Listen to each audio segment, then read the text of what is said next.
영혼을 성장시키는 책 소개방 영성 책방입니다. 오늘은 지난주에 이어서 한국교회 트렌드 2023, 한국교회 트렌드 2023 제2편을 리뷰해 드립니다. 제7장 온라인 교육, 온라인 에듀케이션. 온라인 교육이란 오프라인 교육과 온라인 교육 그리고 가정에서의 신앙교육 전반을 아우르는 말이다. 코로나 이후 온 오프라인 병행 교육과 함께 부모로부터 신앙교육 필요성이 요구되는 등 교육 패러다임이 바뀌고 있다. 코로나로 인해 작년보다 교회 학교가 더 타격을 받았고 회복률도 더 더디게 나타나고 있다. 작년 예배 회복이 73.3%까지 회복된 반면 교회 학교는 42.6%에 불과하다. 작년보다 30% 넘게 회복되지 않은 것이다.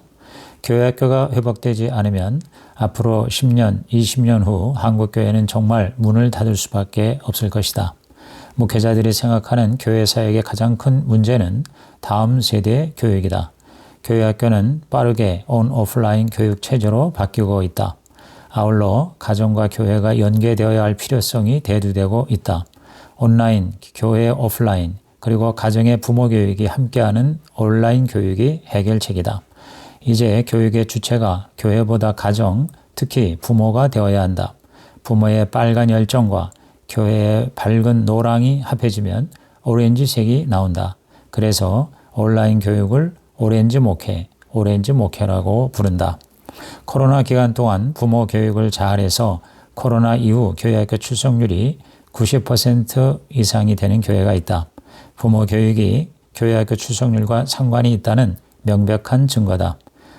가정과 교회가 연결된 온라인 목회는 일시적인 유행이 아니라 한국교회가 나아가야 할 방향으로 자리매김할 것이다. 앞으로 10년 후인 2035년에는 현재 학생 인구 30% 이상이 사라진다. 학령 인구의 절대적 감소는 한국교회에도 치명적이다. 교회학교 학생 수가 10년 후 지금의 30%, 20년 후 50%가 사라질 것이기 때문이다. 실제로 현재 각 교단의 초등부 감소는 일반 학령 인구 감소의 2배 이상 속도로 나타나고 있다.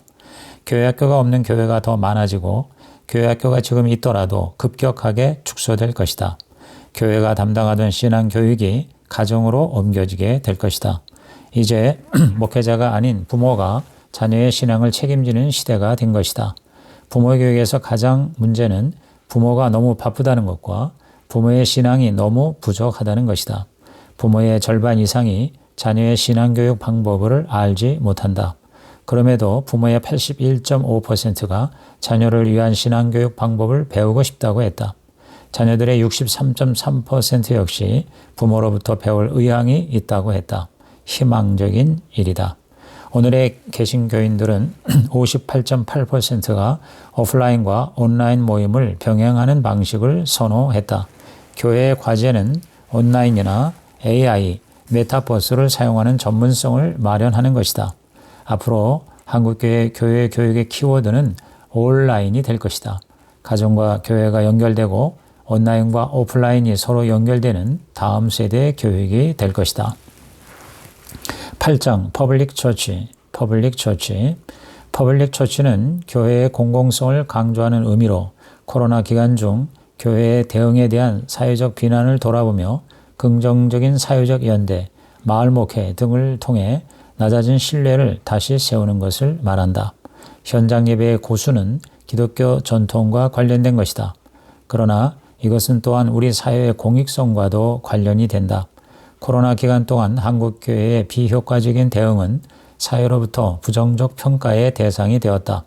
기독교가 국민 안정보다 자기들 종교 활동에만 관심이 있다는 응답이 비신자들은 85%, 기독교인들조차도 51.7%에 이른다. 비신자의 4분의 3 이상이 한국교회가 코로나에 대응을 잘못했다고 대답했다. 한국교회에 대한 대국민 이미지는 심각할 정도로 낮은 신뢰도를 보여준다. 코로나로 인해 더 나빠졌다는 응답이 52.6%다. 그것은 교회가 의도하지 않은 결과다. 신앙생활을 열심히 하면 할수록 배타성이 더 강해지고 사회에서 인정받지 못하는 결과를 낳고 있다. 전도가 배타적으로 보이고 예배를 잘 드리려는 것이 이기적이라고 보이는 것은 우리 신앙생활에 근본적인 문제가 있다는 것을 보여주는 것이다. 사람들이 종교를 필요로 하는 이유는 도덕성과 공동선 때문이라고 하는데 기독교는 이 부분에서 매우 미흡하다고 여겨지고 있다. 순수한 의도가 항상 좋은 결과를 보장하지 않는다. 그것이 잘못된 신앙관에 기초하고 있다면 더욱 그러하다. 코로나 이후를 준비하기 위해서는 한국교회 신앙관, 교회관을 바로 세우고 교회의 공공성에 대해서도 인식을 높여야 한다. 하나님의 뜻은 기독교인들이 공동체를 이루어 유기체로 하나 되고 이웃과 사회를 위해 사랑의 나눔을 실현하는 것이다. 예배당에 모이기를 힘쓰는 것만큼이나 세상에 보냄을 받은 자로서 신앙을 실천하고 하나님을 사랑하듯 이웃을 사랑하는 것이 성경의 기본 가르침이다. 로드니 스타크는 기독교의 발흥이라는 책에서 초기 기독교가 부흥한 이유로 교회의 공공성을 들었다. 기독교인들이 하나님의 섭리 안에서 전염병을 이해했고 이웃사랑의 규범을 가지고 전염병 환자들을 적극적으로 헌신적으로 돌보았다는 것이다. 그러한 긍정적 영향력이 기독교를 위대한 종교로 성장시키는 데에 결정적인 요인이 되었다는 것이다. 반면 오늘의 한국교회는 전염병 때문에 고통당하고 생계를 유지하지 못하는 이웃들을 불쌍히 여기고 돕는 데에 미흡했다. 그래서 국민의 22.4%만이 교회가 사회에 기여한다고 응답한 것이다. 개신교의 사회봉사 활동은 실제적으로 천주교와 비교할 수 없을 정도로 많지만 주로 전도 목적으로 하고 있다. 그러한 목적이 명시적으로 강하게 나타날 때 오히려 역효과가 일어나고 있는 것이다. 이제 교회는 공적인 책임과 역할에 관심을 가져야 한다. 마을 공동체가 되어야 한다. 지역사회라는 구체적인 영역에서 공공의식을 가진 공동체를 세워야 한다. 마을 목회는 교회가 속한 지역에 하나님 나라를 구현하는 작업이다. 그것이 한국교회의 위기를 해결하는 유일한 돌파구다. 마을 목회란 교회 안에 있는 성도들을 대상으로 하는 전통 목회를 넘어 지역사회로 확장하는 목회다. 교인뿐 아니라 지역 주민들의 전인적 삶에 관심을 갖고 지역사회 발전에 참여하면서 지역과 함께 성장하는 교회가 되는 것이다. 그것은 이웃사랑을 실천하는 좋은 수단이 된다. 교회 이미지 개선에 결정적이다. 이제 마을 목회는 선택이 아니라 필수가 될 것이다. 기독교인들이 비신자들과 공공의 의제에 대해 함께 의논해야 한다. 사회적 연대가 있어야 하는 것이다. 9장 Polarization of Church Survival Ministry 격차교회 서바이벌 목회 Polarization of Church Survival Ministry 격차교회 서바이벌 목회 격차교회는 코로나로 인해 대형교회와 소형교회의 격차가 심하게 벌어진 양극화를 가리키는 말이다. 코로나 이전에도 대형교회와 소형교회는 격차가 존재했지만 코로나로 인해 그 격차가 더 심해졌다. 코로나로 인한 교회별 영적, 인적, 물질적 손해도 대형교회보다 소형교회가 훨씬 더 크다. 코로나의 폐해 중에 가장 심각한 것은 경제적인 불평등이다. 미국의 경우 코로나로 인해 중산층이 5,400만 명 이상이 감소했고 빈곤층이 1억 3,100만 명이 늘어났다. 한국의 경우도 코로나 2해 동안 월 가구 소득이 상위와 하위 격차가 2019년 7.2배에서 2021년 9.6배로 벌어졌다. 교회 격차는 더 심각하다. 우리나라 10대 대형교회 유튜브 조회수가 코로나로 인해서 이전보다 최대 10배 이상 늘어났다. 교인 수나 예산 규모에 있어서도 부익부 빈익빈 현상이 심화되고 있다. 교회 회복률도 큰 교회일수록 높았지만 작은 교회는 4곳 중에 3곳이 존립 위기를 걱정해야 하는 상황이다. 50명 이하의 교회는 74.6%가 부정적인 것으로 응답했다. 목회자 10명 중에 3명은 번아웃, 즉 탈진을 경험하고 있다. 소형교회 목회자일수록 교인 수와 재정 감소에 따른 스트레스에 더욱 민감해하고 있다. 교회 양극화는 이미 오래전부터 진행되어 왔다. 교회의 규모가 점점 더 작아지고 있다. 한국교회 평균 교인 수는 51명으로 10년 전에 72명에 비해 마이너스 29.2%를 보여준다. 30명 이하의 초소형 교회 비중이 23.89%에서 10년 만에 33.8%로 10% 증가했다. 교회 양극화 현상은 대형교회 쏠림 현상이 가장 큰 이유다. 규모 있는 교회, 좋은 프로그램과 다양하고 풍성한 자원, 익명성이 보장된 교회로 사람들은 몰린다. 전체적으로 개신교의 성장 자체가 둔화되었다. 1970년대 500% 성장률이 2005년에는 마이너스 0.7%로 떨어졌다. 2005년 조사 때보다 17년이 지난 지금은 더 하락세일 것이다. 개신교에 대한 부정적 이미지와 함께 종교 자체가 개인 생활에 별로 중요하지 않다는 인식도 원인이다. 개신교의 감소에도 불구하고 목회자 수급은 계속 증가하고 있다. 현재 신학교는 400개가 넘고 인가받은 학교만 57개다. 2018년 현재 개신교 교단은 374개며 매년 7,000명 이상의 신학교 졸업생이 배출되고 있다.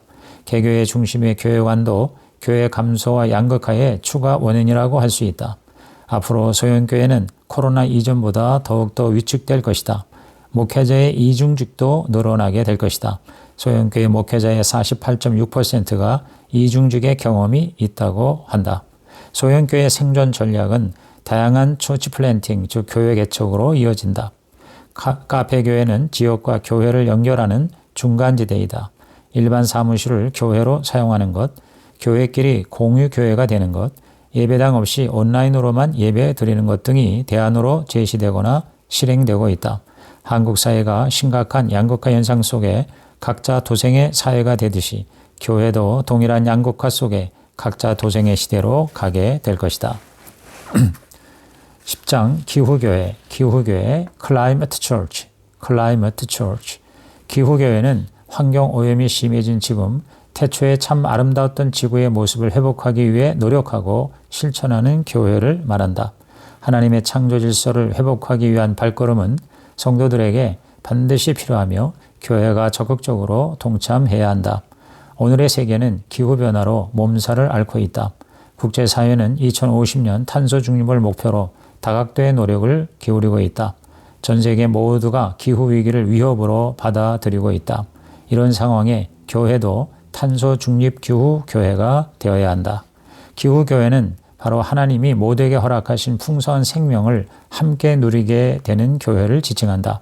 코로나 이전과 달리 한국 교회 안에서도 기후 불안이 생기면서 녹색 교회를 향한 움직임이 생겨나고 있다.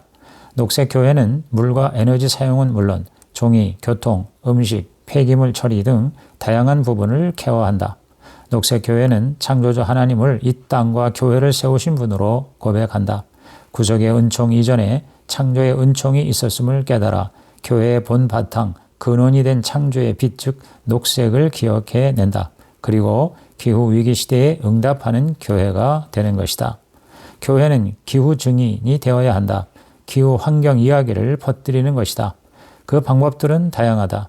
배우고 연결하기, 가정에너지 효율 높이기, 가정 쓰레기 줄이기, 플라스틱 사용 줄이기, 교통과 운송의 변화 주기, 구조적 변화를 위한 목소리 내기, 전기와 전력을 돌아보고 전환하기 등 다양한 녹색교회 운동이 가능하다. 더 많은 교회가 환경 선교사를 양성해야 한다. 친환경 생활 캠페인과 창조 신앙적 관점의 교육을 실행해야 한다. 교회 차원의 에너지 절약과 안 쓰는 물건 나누기 등 일상에서 실천할 수 있도록 한다. 우선 교회는 환경 보존을 위한 목표를 새롭게 정해야 한다. 앞으로는 기후 위기를 교회 공동체 안에서 위기로 인식하는 일이 뚜렷해질 것이다. 교회 안에서 다양한 주체들이 자발적으로 탄소 제로의 목표를 세우고 녹색 교회를 선언하는 일이 산발적으로 일어날 것이고 그로써 탄소 중립 기후 교회의 면모를 드러낼 것이다. 11장 미국 기독교 트렌드 Current Trends in American Christianity. 코로나는 미국인들에게 삶의 의미를 다시 생각하게 하는 계기를 마련했다. 특히 내세에 대한 고민을 더욱 강하게 했다. 내세에 대한 무관심이 2011년 조사에서는 46%였는데 2021년에는 37%로 줄어들었다. 미국은 한국과 달리 기독교 교회가 코로나 기간 동안 긍정적인 도움이 되었다는 것이 53%고 지역사회에 부정적인 해를 주었다는 비율은 7%에 불과했다. 미국 교회는 코로나가 시작되자 발빠르게 온라인 예배로 초기에 97%가 참여했다. 코로나 이전에 교회를 다니지 않는 15%의 사람들이 온라인 예배에 참석하는 부수 효과도 누렸다. 미국 교회가 긍정적 평가를 받은 또 다른 이유는 코로나 기간 중 소외계층에 적극적인 도움을 주었기 때문이다. 86%의 교인들은 코로나에 대한 교회의 대응에 자부심을 느꼈다. 코로나의 새로운 환경은 미국에서 종교활동을 위축시켰다기보다 종교활동의 다양성을 만드는 긍정적인 배경이 되었다. 다양한 방법으로 신앙생활을 했고 그래서 코로나 상황에서 더욱 하나님과 가까워졌다고 54%가 응답했다. 하나님과 멀어졌다고 응답한 사람은 7%에 그쳤다. 코로나 최악의 상황이 진정되던 2021년 8월에 98%의 교회가 다시 문을 열었고 73%의 교인들이 현장 예배로 회복되었다. 2022년 3월 조사에서는 88%의 교인들이 온라인, 오프라인 등에서 예배를 드리고 있다고 응답했다. 그럼에도 불구하고 코로나 이후 교회로 돌아가겠다는 응답은 91%였지만 현장 예배는 이전처럼 빠르게 회복되지는 않았다. 미국 기독교 인구 비율은 지속적으로 감소하고 있다. 코로나의 회복과 별개로 미국 사회의 비종교화가 진행되고 있는 것이다.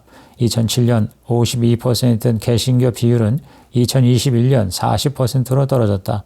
미국 건국 이래 최초로 개신교 비율이 전체 인구의 절반 이하로 줄어든 것이다. 반면에 전체 인구 1%의 정교회와 2%의 몰몬교는 코로나 위기에도 큰 변화가 없이 유지되고 있다. 미국도 우리나라와 마찬가지로 제도적인 종교가 삶에서 매우 중요한 요소라고 생각하지 않는 사람이 많아지고 있는 것이다. 미국에서는 매년 설립되는 교회 숫자보다 문을 닫는 숫자가 더 많아지고 있다. 젊은 세대의 비종교화도 증가되고 있다. 현대 미국인들은 신앙과 영적인 욕구를 더 이상 제도권 종교에서 찾지 않는다. 근본주의적 기독교의 가치와 역사적 진보가 서로 충돌하는 현상도 일어나고 있다.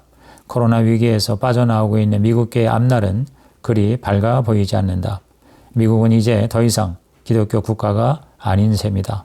어쩌면 더 이상 백인 개신교인들이 세계 기독교를 대표할 수 없게 될지도 모르는 일이다. 이상으로 한국교회 트렌드 2023, 한국교회 트렌드 2023 요약 리뷰를 마칩니다. 지금부터는 제가 이 책을 읽고 난 영성 책방의 감동 한마디입니다.